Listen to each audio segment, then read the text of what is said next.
The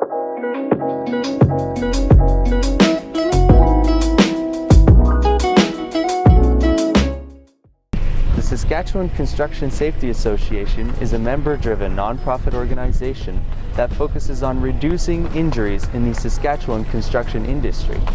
They partnered with White Rabbit, a video and audio production company, to add virtual reality to their training.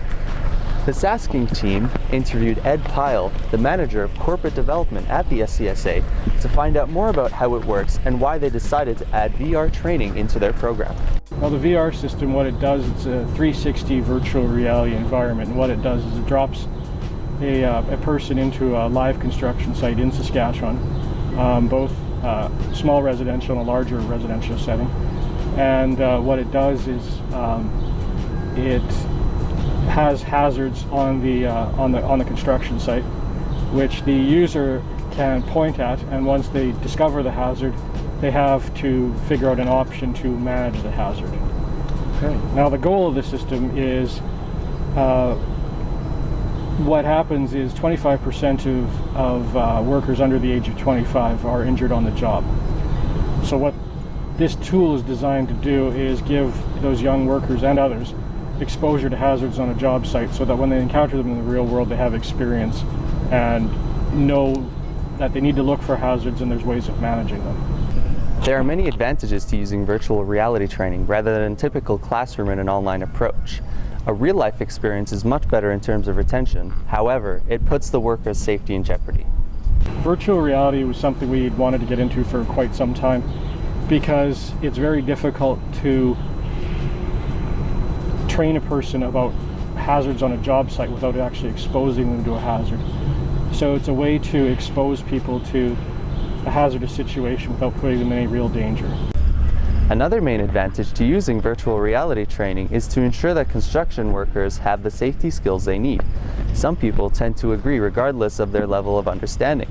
So this allows instructors to ensure that anyone taking the test fully understands the hazards around them and how to keep themselves and others safe. Ed mentioned that organizations experienced a reduction in injury after participating in the training program. This tool is useful, but it cannot replace in-person training. What it will do is it will give experience, it will give a more realistic representation of what happens on a job site, but it doesn't replace. It's a complementary product to, say, in-class training or online training, or sometimes blended delivery of training. The construction industry is constantly evolving, so the safety measures in place also have to change to meet the needs of workers. Ed gave us some examples of innovations in the industry.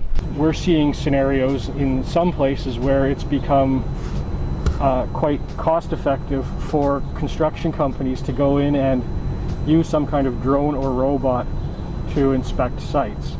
That's becoming more and more common.